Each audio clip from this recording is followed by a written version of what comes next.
Hai teman-teman sekalian, saya punya sebuah cerita menarik dan menggetarkan mengenai penerapan service excellence khususnya di sebuah rumah sakit.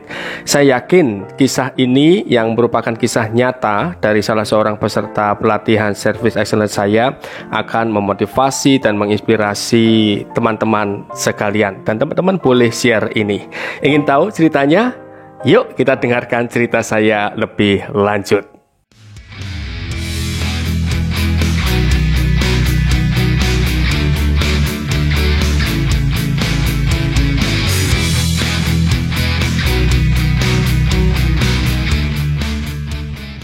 Jadi ceritanya begini teman-teman. Suatu kali ketika saya memberikan pelatihan service excellence, ada salah seorang peserta pelatihan membagikan pengalamannya dalam memberikan service. Sebut saja namanya Bapak A. Nah, Bapak A ini bekerja di sebuah rumah sakit pemerintahan di daerah Jakarta. Jadi Bapak A ini posisinya adalah sebagai admission atau bagian pendaftaran. Suatu pagi ketika ia sedang bertugas, ia melihat ada seorang bapak tua berjalan tertatih-tatih karena kakinya tidak bisa bergerak dengan baik. Melihat kondisi itu, Bapak A ini muncul rasa iba di dalam hatinya. Lalu dengan spontan ia menyampaikan kepada temannya untuk menggantikan posisinya dan ia menghampiri bapak tersebut. Singkat cerita, ketika sudah menyapa bapak tersebut, ia mengetahui bahwa sang bapak ini memiliki kelemahan di kakinya, beliau ingin berobat dan bahwa bapak ini membutuhkan kursi roda. Nah, secara spontan, Bapak A segera berlari menuju ke tempat penyimpanan kursi roda dan membantu membawakan kursi roda kepada bapak itu, lalu memapah sang bapak ke kursi roda dan mengantarkannya ke tempat pemeriksaan.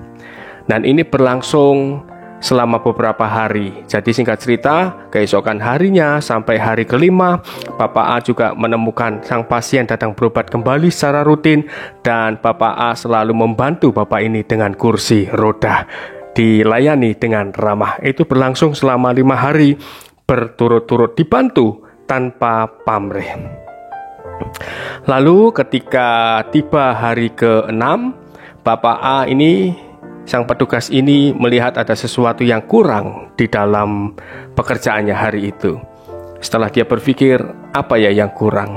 Ternyata setelah dia ingat-ingat kembali, oh iya, biasanya jam segini ada pasien namanya Bapak A itu datang. Namun ini sudah masuk hari ke-6 kok tidak datang lagi ya? Ya karena dia secara rutin sudah membantu nih selama 5 hari.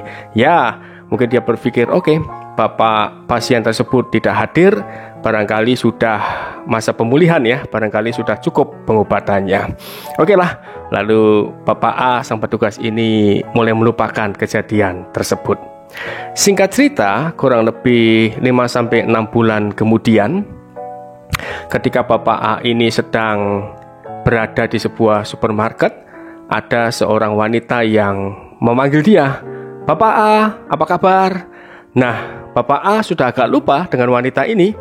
Namun wanita ini memperkenalkan diri kepada Bapak A. "Bapak A," nah katakanlah namanya Bunga ya. Dia memperkenalkan diri, "Bapak A, saya adalah Bunga, putri dari Bapak," katakanlah bapak pasien itu Anton ya. "Bapak A, saya adalah Bunga, putri dari Bapak Anton." "Oh ya, saya ingat," kata Bapak A. Bapak A mulai teringat kejadiannya. Lalu sang putri pun bilang, "Saya yang selama ini mendampingi Bapak Anton ketika berobat dan saya melihat Bapak A selalu membantu." Lalu sang petugas A menanyakan kabar sang bapak, "Bagaimana kabar Bapak Anton?" Lalu Ibu Bunga pun menyampaikan dengan rasa sedih, air matanya mulai berlinang. Dia bilang, "Itulah Pak, Bapak Anton kurang lebih baru saja seminggu ini berpulang." Nah, petugas A pun juga merasa sedih. Namun sang putri pun menyampaikan, nah ketika menjelang hari-hari terakhir beliau selalu menceritakan mengenai kebaikan Bapak A yang selalu membantu. Bahkan pesan Bapak Anton adalah, "Saya ingin bertemu dengan Bapak A dan ingin mengucapkan terima kasih atas kebaikan hatinya. Dan kalau saya sudah keburu dipanggil pulang atau meninggal dan belum sempat, tolong ya, kalau kamu ketemu Bapak A, sampaikan ucapan terima kasih saya. Lalu Ibu Bunga pun menyampaikan bahwa ya ucapan bapaknya yang sebelum meninggal itu merupakan sebuah wasiat, sehingga ia pun berupaya untuk menemui Bapak A sebenarnya untuk mengucapkan terima kasih.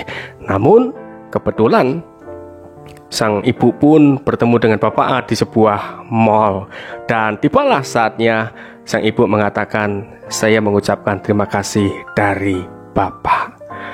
Nah, mendengar kejadian itu, Bapak A, sang petugas ini merasa terharu, dan pada saat itu pandangan dia mengenai service excellence pun berubah.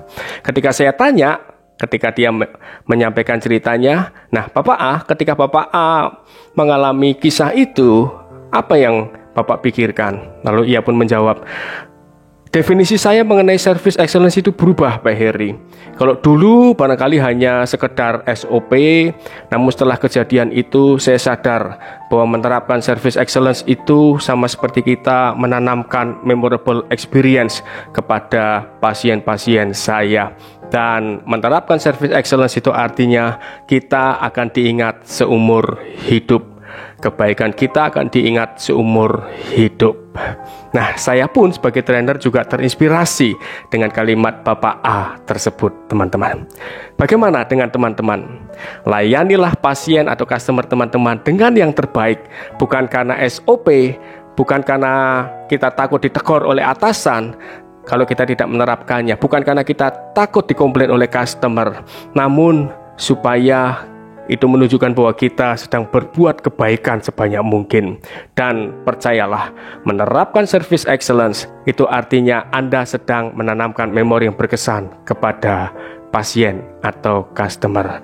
Percayalah, Anda akan diingat seumur hidup. Mari kita menerapkan service excellence di dalam pekerjaan kita. Salam sehat bahagia bersama saya, Heri Santoso.